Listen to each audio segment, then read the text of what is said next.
ఎలక్షన్లు ఎప్పుడు వచ్చినా మేమే గెలుస్తాం అని అంటున్నాయి పార్టీలు. ఈసారి బంపర్ మెజారిటీ మాదే అంటుర్రు లీడర్లు.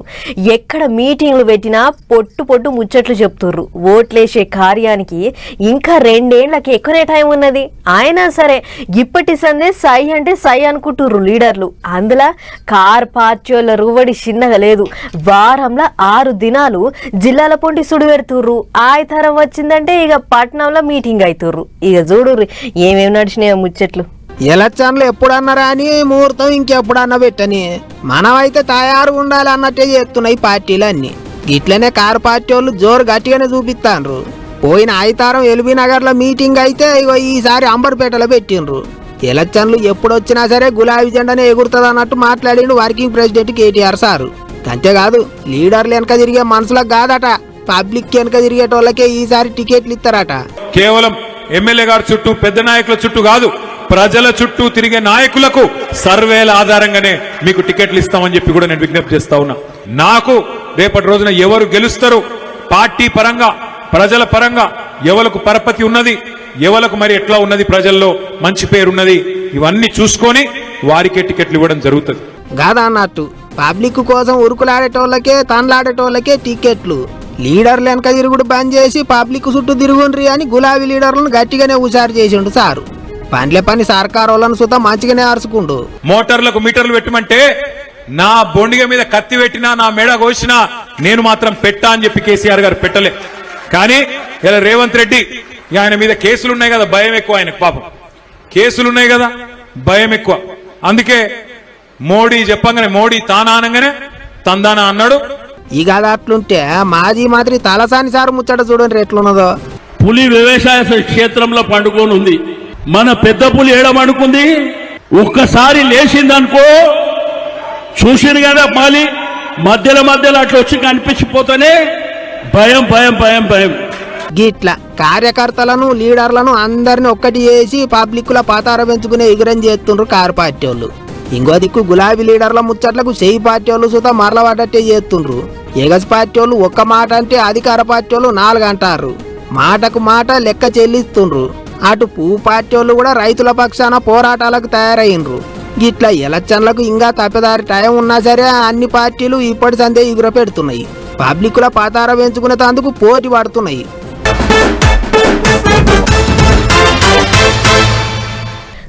చూస్తా జూన్ 2వ తారీఖు రానే వస్తున్నది. తెలుసు కదా ఆ యాళ్ళ ఏంటిదో, తెలంగాణ రాష్ట్రం పుట్టినరోజు. తెలంగాణ పబ్లిక్ అంతా మురిషి ముప్పందు అయిన రోజు. అందుకే ఏటా జూన్ 2వ తారీఖు వస్తున్నదంటే చాలు సర్కారోళ్ళు పబ్లిక్ ను దిల్కుష్ చేయాలని గట్టిగా తయారైతుంటారు. ఇట్లనే ఈసారి కూడా ముచ్చట్లు గట్టిగానే ఉన్నాయట. దాంట్లో ఇందిరమ్మ ఇండ్లు పంచిపెట్టే కార్యం ఇగింత జోరుగున్నదట. మరిగా ఆ ముచ్చట్లేంటియో పురాగార్చుకుందాం పార్రి. ఇండ్లు లేని పేదోళ్లను ఓ ఇంటి వాళ్ళని చేసిన దాకా ఇడిచేదే లేదన్నట్టు చేస్తాండ్రు సర్కారు వాళ్ళు. వచ్చే నెల 1వ తారీఖున 2వ మలక ఇందిరమ్మ ఇండ్లు పంచే కార్యం చాలైతాంది. శనివారం మాపటీల దాకా మాట ముచ్చట్లు చేసుకున్న సీఎం సారు మంత్రులు ఇండ్లు పంచి పెట్టే ముచ్చట మీదనే గట్టిగా చర్చ చేసిండ్రు. 2వ మలకల పేదోళ్లకు 2.5 లక్షల ఇండ్లు పంచి పెట్టాలని తయారయ్యిండ్రు. నియోజకవర్గానికి 2000 ఇండ్లు ఇస్తారట. అంతేకాదు జూన్ 2వ తారీఖు నాటికి తొలత మలకల ఇచ్చిన ఇండ్లల్లో కమ్సకం 1 లక్ష ఇండ్లలోనన్నా పాలు పొంగియాలని చూస్తుండ్రట. అయితే పెద్ద ముచ్చట ఏంటిదంటే ఉమ్మడి ఆంధ్రప్రదేశ్ రాష్ట్రంలో అంటే అప్పుడెప్పుడో 15 ఏళ్ల కింద చెయ్యి పార్టీ వాళ్ళ సర్కారు ఉన్నప్పుడు ఇందిరమ్మ ఇండ్లు ఇచ్చి బునాదులు వేసుకొని గోడలు కట్టుకొని నడుమంతరాన ఆపేసిన వాళ్ళు ఎవరన్నా ఉంటే వాళ్ళకు కూడా ఇప్పుడు 3 లక్షల దాకా ఇస్తారట. సరే ఇండ్లు సగం కట్టుకొని ఇడిచిపెట్టిన వాళ్ళకు పైసలు ఇచ్చి పురాగా కట్టిస్తే మంచిదే గాని గన్నేండ్ల కింద ఎవరికి ఇండ్లు ఇచ్చిండ్రు వాళ్ళని ఎట్లా కూనం పడతారు, ఎట్లా పైసలు ఇస్తారు అనేదే ఇప్పుడు చాలా మందికి వస్తున్న అనుమానం. గా లబ్ధిదారులు 15 ఏళ్ల సంది మొండి గోడలు పెట్టుకొని సర్కారు వాళ్ళు ఇచ్చే పైసల కొరకే ఎదురు చూస్తాంటారా అని ఇంతమంది మాట్లాడుతుండ్రు. మరి ఏం చేస్తారో సర్కారు వాళ్ళు చూడాలి. పేదోళ్ళకి ఇండ్లు కట్టించడంటే మస్తు గొప్ప ముచ్చట్నే, కానీ నిన్నయాల అన్ని ఉన్నోళ్ళకి కూడా ఇండ్లు ఇస్తాండ్రు, అసలైన పేదోళ్ళని ఎండబెడతాండ్రు అనే ముచ్చట్లు కూడా ఇన్నొస్తున్నాయి. అందుకే అట్లా కాకుండా చూసుకోవాలి, అరువులకే ఇండ్లు ఇవ్వాలి అంటుండ్రు పబ్లిక్. ఆదిలాబాద్, మహబూబ్ నగర్, కరీంనగర్, జగిత్యాల, మంచిర్యాల, నిజామాబాద్ దిక్కు పోతే వరి పత్తి చేల కంటే జొన్నలు మక్కలే ఎక్కువ పండిస్తారు రైతులు. కానీ ఏడున్న రైతులే కదా. ఇటు నల్గొండ, సూర్యాపేట, ఖమ్మం, వరంగల్ దిక్కు వడ్ల రైతులు ఎట్లా తిప్పల పడుతుర్రో అటు దిక్కుండేటి మక్క రైతులది కూడా అదే తిప్పల పంట అమ్ముకునేందుకు. అవునంటే కావాలంటే చూడరికి వార్త. ఇటు జొన్న మొక్కజొన్న రైతులకు సల్లడి మాట చెప్పింది తెలంగాణ గవర్నమెంట్. కళ్ళల్లో పోసిన జొన్నలు మొక్కజొన్నలు కొనేందుకు తయారైతుంది సర్కారు. రైతులు పండించిన పంటను కొనేందుకు పైక విడుదల చేసింది ఇయాల. ఇది నేనంటున్న మాట కాదుల్లో కుర్దు వ్యవసాయ మంత్రి తుమ్మల నాగేశ్వరరావు సార్ చెప్పిన ముచ్చటే. మొక్కజొన్నలు కొనేందుకు 1800 కోట్ల రూపాయలు, జొన్నలు కొనేందుకు 1100 కోట్ల రూపాయలు విడుదల చేసిరు సర్కారు తరపుకించి. అయితే ఇంత మునిపే మొక్కజొన్నలు కొనేందుకు 4000 కోట్ల రూపాయల నిధులు ఇచ్చిన గవర్నమెంట్ ఇప్పుడు ఇంకో 1800 కోట్ల రూపాయల నిధుల్ని విడుదల చేసుడుతోనే మొక్కజొన్నలు కొనేందుకు ఇప్పుడు సర్కారు కాడున్న పైకం 5800 కోట్ల రూపాయలు. ఏడేడా రైతులు ఎంతెంత పంట వేసిరు, ఎంత పంట తీసిరు, కళ్ళాలలో ఉన్న జొన్న పంట ఎంత, మొక్కజొన్న పంట ఎంత అనేటి వివరాలన్నీ ఇయ్యాలని ఆర్డర్లు అందినాయి కూడా అధికారులకు ఆల్రెడీ. మరి రైతులు పండించిన పంట అంతా కొనాల్సిందే. కళ్ళాలలో పోసిన ధాన్యం తడిసి ముద్దలైతుంటే దోషులతో ఎత్తిపోసుకుంటుండి కంటిన్యూ దుఃఖం వెళ్ళ తీస్తుండే రైతులు. ఇప్పటి సంది రైతులకు తిప్పల కావద్దని గిన్ని గానం పైసలు విడుదల చేసి అన్నట్టు సర్కారు. ఇగిడు వడ్ల రైతుల కళ్ళాల ముచ్చటకొస్తే జిల్లాలో వారం 10 రోజుల్లో ఈ ప్రొక్యూర్మెంట్ ప్రక్రియ పూర్తయ్యే విధంగా చర్యలు తీసుకోవాలని చెప్పి జిల్లా కలెక్టర్లకు ఆదేశాలు ఇవ్వడం జరిగింది. ట్రాన్స్పోర్ట్ షార్టేజ్ ఉన్న చోట జిల్లా కలెక్టర్లకి, జిల్లా అధికార యంత్రాంగం చెప్పినాం, శాండ్ కోసం ఉపయోగిస్తున్న లారీలు, డీసీఎంలు ఈ వారం 10 రోజులు తగ్గించుకోండి. లారీలైనా ఉపయోగించి, డీసీఎంలైనా ఉపయోగించి, ట్రాక్టర్లైనా ఉపయోగించి, ఎటువంటి వాహనాలైనా ఉపయోగించి ఈ వారం 10 రోజుల్లో కేవలం ప్యాడీ ప్రొక్యూర్మెంట్ మీద ఫోకస్ చేసి 1 వీక్ 10 days లో పూర్తి చేయాలని చెప్పి ఆదేశాలు ఇవ్వడం జరిగింది. బస్తాలు లేవని, లారీలు వస్తలేవని, కాంటాలు వేస్తలేరని, ఒడ్లు కొంటలేరని రైతులు రోడ్డెక్కి ధర్నాలు, నిరసనలు చేస్తున్నాయల్లా మంత్రి సార్ చెప్పిన మాట గీది. ఇదే ముచ్చట మీద ప్రతిపక్ష పోళ్ళు ఏమంటారంటే ఉత్తమ్ కుమార్ రెడ్డి గారు ఏదైతుందో మే మొదటి వారంలో ఇలా రాష్ట్ర ప్రభుత్వ లక్ష్యం 90 లక్షల మెట్రిక్ టన్నుల వరి ధాన్యం సేకరణ అని చెప్పిండే. 90 లక్షల మెట్రిక్ టన్నుల ధాన్యం సేకరణ మేము 21,000 కోట్లు సిద్ధం చేసి పెట్టుకున్నామని చెప్పాడు. అదే మొన్న 21st నాడు has brought it down to 75 lakh. పౌర సరఫరా శాఖ మాత్రులు ఏదైతుందో ఆరంభంలో 90 లక్షల మెట్రిక్ టన్నుల ధాన్యం సేకరణ ప్రభుత్వ లక్ష్యం మేము 21,000 కోట్లు సిద్ధం చేసి పెట్టుకున్నామని చెప్తే వీళ్ళ ముఖ్యమంత్రి రేవంత్ రెడ్డి గారు ఏదైతుందో అది 75 లక్షల మెట్రిక్ టన్నులు కుదించిందే. తడిసి ముద్దలైన దోషులతో ఎత్తిపోసిన మొలకలొచ్చిన ఒడ్లు కొండమని ముందుగా చెప్తుంది. ఇప్పుడేమో రైతులు పండించిన పంటను కొనకుండా రైతుల్ని గోసపెడుతుండ్రి అనేది జీవన్ రెడ్డి సార్ అంటున్న మాట. ఏదో ఒకటి కానీ రైతులు పండించిన పంట కొనురి సార్లు, లేకుంటే కారంతా చేసిన కష్టంకి చెడగొట్టు వానలు చేయంగా వరదపాలు కాబట్టే.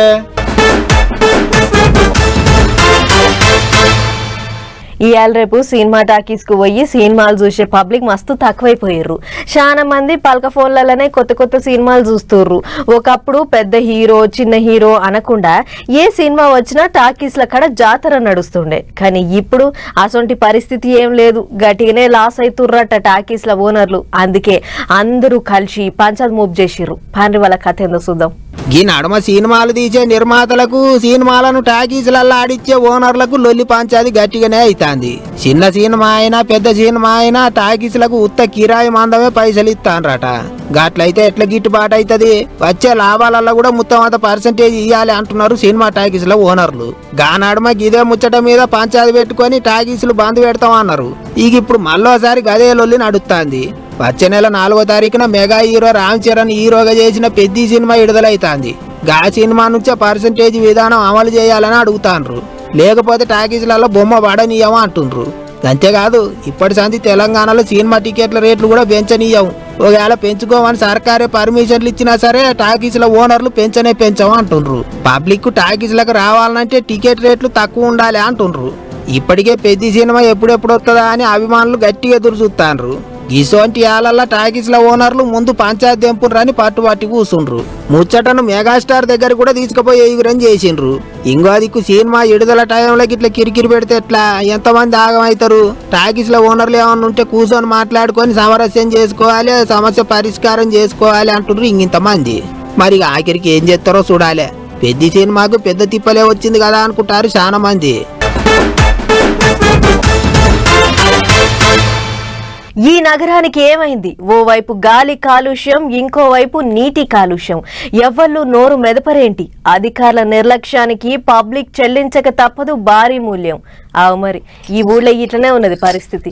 బియ్యం మిల్లులు జయంగా ఊరి నిండా క్యాన్సర్ రోగం మోపైతుందట. మరి ఊళ్ళో ఉండేటట్టు లేదు, ఊరు వదిలిపెట్టి పోయేటట్టు లేదు పో.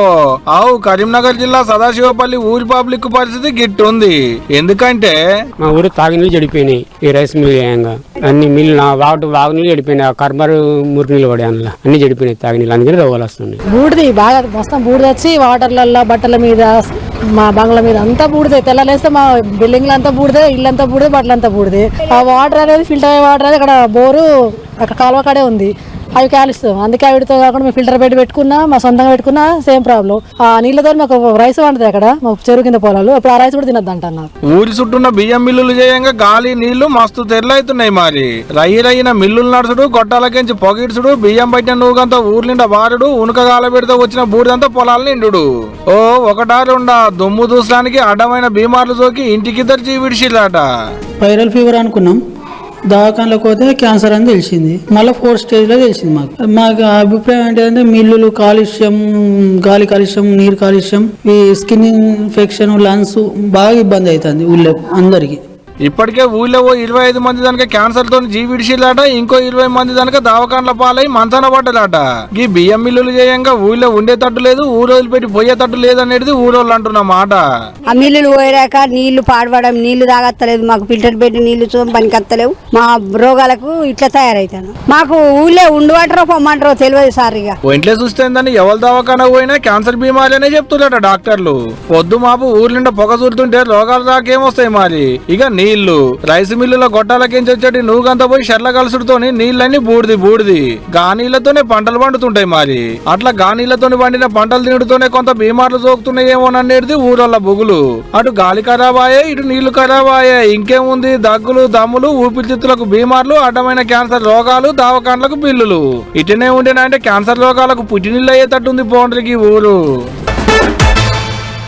5 ఏళ్ల దాకా సీట్లనే కూర్చుంటావు, ఎటు పోయేది లేదు అని అంటున్నాడు ముఖ్యమంత్రి. గంతలేదు, వాళ్ళది 3 నెలల ముచ్చట్నే, ముందస్తు ఎలక్షన్లకు తయారుగాన్రి అని అంటుండు మాజీ ముఖ్యమంత్రి. ఇట్లా తమిళనాడుల రాజకీయ చదరంగం గట్టినే ఆడుతుర్రు లీడర్ సాబులు. తమిళ రాజకీయాలను చూస్తుంటే సినిమా చూసినట్టే అనిపిస్తుంది జనాలకు. తమిళనాడు కొత్త సీఎం విజయ్ ఏం చేస్తాడో, ఎట్లా చేస్తాడో అనుకున్నారు చాలా మంది. గానీ అట్లిట్లా సర్కారు సవారీ గట్టిగానే చేస్తాడు. ఇంకో దిక్కు మాజీ సీఎం స్టాలిన్, డిఎంకే పార్టీ వాళ్ళు కూడా జోరు పెంచుతాండ్రు. విజయ్ మీద మంచిగానే ఎత్తాండ్రు బాణాలు. గిట్లనే మళ్ళోసారి విజయ్ సర్కారును 3 నెలల ముచ్చట్నే అన్నట్టు మాట్లాడిండు పెదవాన్సి స్టాలిన్. పండ్ల పని చెయ్యిడిచిపోయిన చెయ్యి పార్టీ వాళ్ళ మీద కూడా డిఎంకే లీడర్లు పొట్టు ఆడిపోసుకున్నారు. జిందగీలో ఇంకోసారి వాళ్ళని నమ్మొద్దా అన్నట్టు మాట్లాడిండు ఉదయనిధి స్టాలిన్. ఇక అట్లుంటే తమిళనాడులో గెలిచిన ఊపులా కర్ణాటకలో కూడా జోరు చూపియాలని చూస్తుండట విజయ్. వచ్చే కర్ణాటక కార్పొరేషన్ ఎలక్షన్లలో టీవీకే పార్టీని రంగంలోకి దింపాలని చూస్తుండట. ఒక్క బెంగళూరులోనే 20 లక్షల మంది దాకా తమిళోళ్ళు ఉన్నారట. టీవీకే పార్టీ పోటీ చేస్తే గా ఓట్లన్నీ తనకే పడతాయి అన్నట్టు ఆలోచనలు చేస్తున్నాడట దళపతి. ఇంకో దిక్కు అటు విజయ్ రాజీనామా పెట్టిన తిరుచి ఈస్ట్ సీటుకు ఉప ఎన్నిక రాబోతున్నది. గా సీటుకు హీరోయిన్ త్రిషను బరిలో నిలబెడతారా అనుకున్నారు చాలా మంది. గట్టిగానే ప్రచారం నడిచింది. కానీ విజయ్ మాత్రం త్రిషను పక్కకు పెట్టి ఓ మాజీ IAS ఆఫీసర్ను నిలబెట్టాలని చూస్తుండట. అట్లా ఇక త్రిషకు సాకిచ్చిన విజయ్ అని మాట్లాడుకుంటారు సోషల్ మీడియాలో. గిట్ల తీరు ముచ్చట్లతోని ఎప్పుడు చూసినా సినిమా చూసినట్టే ఉంటుంది తమిళ రాజకీయం అనుకుంటారు ఇంతమంది. 4-5 ఏళ్ల కింద వచ్చిన కరోనా మాయరోగం మనుషుల్ని ఎంత షేక్ చేసిందో అందరికీ ఎరుకున్నదే. దునియాని ఓ ఊపూపింది. దాని దెబ్బకు పెద్ద దేశాలు కూడా గడగడలాడి జనం కూడా బయటికెళ్ళని పరిస్థితి. 1000 మంది ప్రాణాలు తీసింది. ఇక అట్లిట్లా దాని గండం గడిచి నిమ్మలంగా బతుకుతున్నాం అనే యాళ్ళ ఇంకో అడ్డమైన వైరస్ మోపోయింది. ఇక చూడురి గదేందో. ఎబోలా వైరస్ ఇప్పుడు దునియాకు పట్టుకున్న పెద్ద రోగం. కరోనా తర్వాత మళ్ళా ఆ రేంజ్ లో ఇరుసుకోపడడానికి ముద్దుగా తయారైంది. మన దేశంలోకైతే ఏం రాలేదు గాని ఆఫ్రికా ఖండంలో ఉన్న కాంగో, ఉగాండా, దక్షిణ సూడాన్ దిక్కు మస్తు రువడి చూపిస్తుంది. ఇప్పటికే 140 మంది చచ్చిపోయి ఇంకో 600 పాజిటివ్ కేసులు నడుస్తున్నాయి. బుండి బుగ్గి అనే డేంజర్ వైరసే ఈ రోగానికి అసలు కారణం. అన్నట్లు ఈ రోగం వస్తే ఫుల్ జ్వరంతో పాటు ఒళ్ళు నొప్పులు, కక్కుడు నొప్పులు. కాబట్టి ఇటువంటి లక్షణాలుంటే అశ్రద్ధ చేయకుండా డాక్టర్ దాన్ని గురకమంటారు సర్కారోళ్ళు. ఇక ఎట్లా వస్తుందారంటే ఈ రోగం సోకిన వాళ్ళ రక్తం, చెమట, వాంతులతోని వేరేటోళ్ళకు కలిసినప్పుడు అట్లా అంటారు అధికారులు. ఇది ఇట్లుంటే రోగం వచ్చిన వాళ్ళను క్వారంటైన్ లో పెట్టి వైద్యం చేస్తుంటారు కదా, అగో అట్లా అక్కడ కూడా కొంతమందిని క్వారంటైన్ లో పెడితే అండ్లకించి 18 మంది తప్పించుకోపోయారట. మరి తప్పించుకోపోయిన వాళ్ళు ఎంతమందికి అంటించి పాడైతున్నారో ఏమో గాని ఇప్పుడు మస్తు బుగులు పడుతున్నారు అక్కడి జనాలు. అంతేకాదు మునుపు కరోనాతోని చచ్చిపోయిన పీనిగలను వాళ్ళ ఇంటిలోకి అప్పచెప్పకుండా సర్కారే దానం చేసింది కదా, అగో అట్లనే ఈ కేసులు దానం చేస్తే పీనిగలను మాకు ఇయ్యరా అని చెప్పి దాడులు చేస్తున్నారట దవాఖాన్ల మీద. పెద్ద ముచ్చట ఏంటంటే దేశ రాజధాని ఢిల్లీలో ఈ 28 నుంచి 31 తారీఖు దాకా ఇండియా ఆఫ్రికా ఫోరం సమ్మిట్ నడిచేది ఉండే. కానీ ఎబోలా వైరస్ పుణ్యమని అది వాయిదా పడ్డది. అంటే చూసుకోర్రే ఏ రేంజ్ లో దుమ్ము లేపుతుందో. అందుకే అటు దేశాలకు ప్రయాణాలు కట్టొద్దు. ఒకవేళ ఇండియా వచ్చినా సుత రోగ లక్షణాలు కనబడితే అస్సలు అశ్రద్ధ చేయొద్దు అంటారు. అటు ఏపీలో ఇప్పటికే ఎబోలా వైరస్ మీద స్పెషల్ నజర్ పెట్టింది అక్కడి సర్కారు. ఉగాండా, సూడాను, కాంగో నుంచి ఎవరు వచ్చినా సరే క్వారంటైన్ లో ఉండే పోవాలి అని చెప్పి గాలి మోటార్ డిపోలు, పడవ డిపోలలో అన్ని జాగ్రత్తలు తీసుకుంటారు. చూడాలి మరిగా ఏమవుతుందో. నా చిన్నగా ఉన్నప్పుడు ఎండాకాలం బడికి సెలవులు వచ్చుడే ఆల్చం బస్ ఎక్కి అమ్మమ్మ ఇంటికి పోయేటోళ్ళం. మా తాత కళ్ళు తీసేటోడు. ఇక మేము వచ్చినామని తాటి ముంజలు కోసుకొని మంచిగా రేఖలు కట్టుకొని వచ్చేటోడు ఇంటికి. అందరం చుట్టూ కూర్చొని మురుసుకుంటూ తినేటోళ్ళం. ఎండాకాలం ముంజలు తింటే పెయ్యికి సలవ ఉంటుందని రోజు రేఖలు కట్టుకొచ్చేటోడు మా తాత. ప్రతేడు ఎండాకాలంలో ముంజల మీదకి పానం గుంజుద్ది గాని ఏడ దొరుకుతాయి ఈ పట్నంలో. ఏమో మనకు దొరకకున్నా పల్లెల పొంటి ఉండేటోళ్ళన్న తింటూరు తీయుర్రి. గీ అన్న ముంజ కొడలు అందుకొని ముంజలు చేసుడు, గీ కాక ముంజల కండ్లు పొల్లు పోకుండా తేటగా తీసుడు, గిన్నెలేసుడు. చెట్ల కింద ముంజల కొడలు వేసుకొని అమ్ముకుంటుంటే గీళ్ళంతా కొనేతందుకు వచ్చిళ్ళు. అసలే ఎండాకాలం తాటి ముంజలు తింటే సలువు ఉంటదని ఎగబడి కొంటుళ్ళు అన్నట్టు పబ్లిక్ సుత. చిన్నపిల్లలు ఉన్నారన్న ఇంట్లో తినడానికి అని ఫాస్ట్ ఫుడ్ అవి పెట్టే కాడికి మంచి న్యాచురల్ గా ఉంటాయి, ప్యూర్ ఆర్గానిక్ అని పిల్లలకి తీసుకెళ్తున్నాము. అవు మరి ఎండాకాలం చిన్నపిల్లలు తింటే సల్వే మరి. ఇన్నాళ్ళంటే ఊళ్ళో పోయి తాతలతోని తాళల్లోకి పోయేది ముంజలు నరుకొని తినేది. కానీ ఇప్పుడు అట్టు ఉన్నదా? ఎవరన్నా తాళల్లోకి పోయి ముంజలు నరుకొని తినేటోళ్ళు ఉన్నారా? రోడ్ల మీద గిట్లా ముంజల గొడవలు వేసుకొని వస్తే ఓపికతో నిలబడి కావాల్సిన కొట్టించుకొని కవర్లు వేసుకొని పోయేటోళ్ళే అంతా. 100 రూపాయలకు డజన్నర ముంజలు ఇస్తున్నాడ మరి. ఖమ్మం జిల్లాలో చెట్ల కింద గిట్లా ముంజగొడలు వేసుకొని ముంజలు అమ్ముతుంటే ఎగబడి కొంటూరు తవ్వంట పోయేటోళ్ళు. మందులు మాకులు పెట్టేది ఉండదు, కాయలు పండ్లు అయ్యేటందుకు మాగేసేది ఉండదు. అచ్చంగా చెట్టు మీదకించి దించుతారు కాబట్టి కాయసిపడి కొంటున్నారు అన్నట్టు గిట్లా. మొన్ననే గిట్లా రోడ్డెంబడి పోతా ముందలు చూసి ఆగి మరీ ముందలు తిన్నాడు ఆంధ్ర సీఎం చంద్రబాబు నాయుడు సారు. ఏడాదికో పాలు దొరుకుతాయి, ఎండాకాలం ముందలు తింటే పెయ్యికి సలవ కూడా. అందుకనే గింత కాయసి పడుతుంది అన్నట్టు పబ్లిక్. ఇప్పటికి పట్నంలో ఉండేటోళ్ళకే కొనుక్కొని తినుడు తప్పితే పల్లెల పోయి ఉండేటోళ్లకు ముందల కరివేం లేకుండా ఉండొచ్చు పోండ్రి.